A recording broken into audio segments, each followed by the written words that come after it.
Some places do not appear on maps, they appear when the heart is ready. Hidden just beyond the ordinary world, the Enchanted Tea Room welcomes those who arrive carrying grief, a longing, unanswered questions, or a quiet ache they cannot name. Its door opens not by chance, but by need.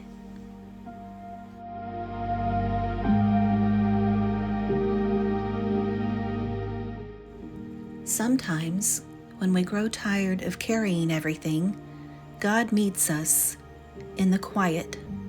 This is one of those moments. The bell above the tea room door had not rung. That was the first thing Katherine noticed. Morning light slipped softly through the lace curtains, laying gentle patterns across the wooden floor. The Enchanted Tea Room was always awake before the world, quiet, expectant, as though it held its breath for whoever might need it that day. But this morning felt different, still.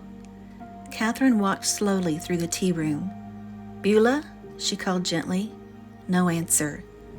The garden outside was calm, lavender swaying in a slow rhythm, bees humming as if nothing in the world had shifted. Karen's kitchen was empty too.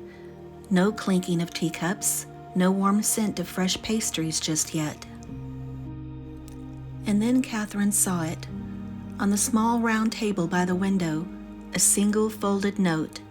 Her name was written across the front, not in her own handwriting, not in Karen's, and not in Beulah's.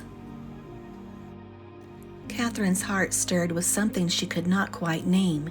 Curiosity, yes, but also a quiet knowing, the kind that settles deep in your chest before your mind catches up. She walked toward the table slowly, her fingertips brushing the back of a chair as she passed. The note seemed to wait for her, as though it had been there all along. She picked it up carefully and unfolded it.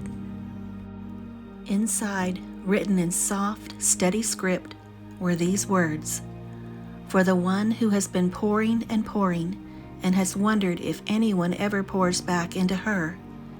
Katherine's breath caught. The tea room felt as though it had drawn closer around her. She continued reading. "You have opened your door to the hurting. You have listened to stories no one else would hear. You have poured tea into trembling hands, and hope into weary hearts." Her eyes softened. Faces passed through her memory: the grieving widow, the tired farmer, the young mother, the lonely traveler. So many she had held space for. But today, the note continued, the tea room opens for you. A tear slipped quietly down Katherine's cheek. She hadn't realized how tired she was, not in her body, but in that deeper place, the place that gives and gives without asking. The place that sometimes forgets it is allowed to receive. Just then, the bell above the door gave the faintest ring. Katherine looked up.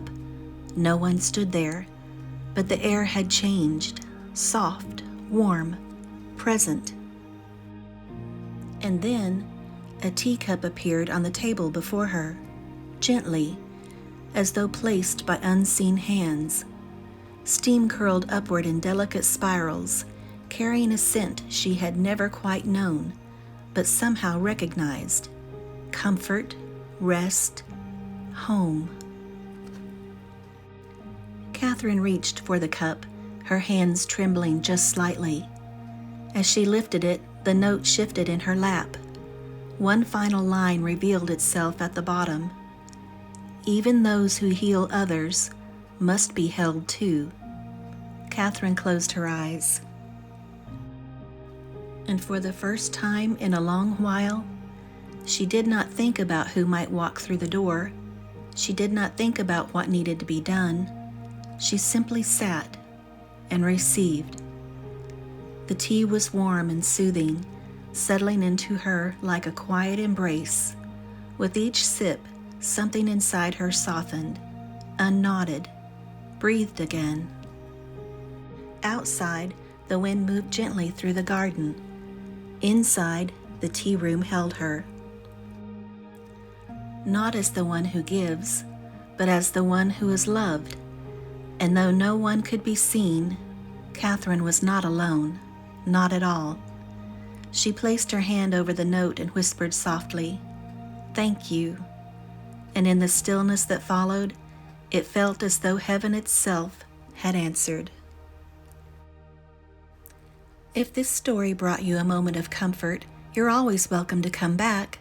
Like and subscribe so the tea room finds you again, and the Enchanted Tea Room will meet you again here for the next story. Until next time, the kettle will be warm and the table will be waiting.